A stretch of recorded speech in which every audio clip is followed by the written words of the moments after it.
Yun guys, again, ito nga yung Kuala Lumpur Twin Tower. So, it was constructed last 30 years ago. Siguro mga 1990, I mean, more than 30 years. I believe 1993. So, it was the highest building, I guess, from 1998 to 2000 something, 2005. Tapos, sumunod sa kanya yung Taipei 101.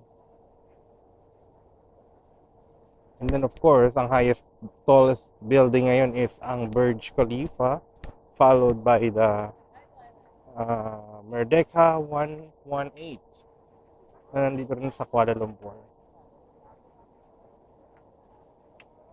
So ngayon marami nag-jogging. Ayun, ang sarap mag-jogging dito. Kasi meron talaga siyang dedicated na jogging path dito. Yung red part na yan.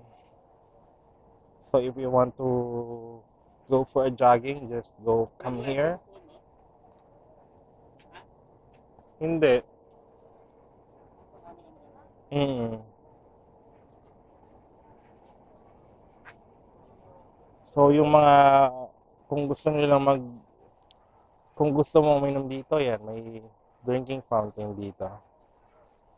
Ang ganda. Ay, ito ang sarap ni Kuya. Bakit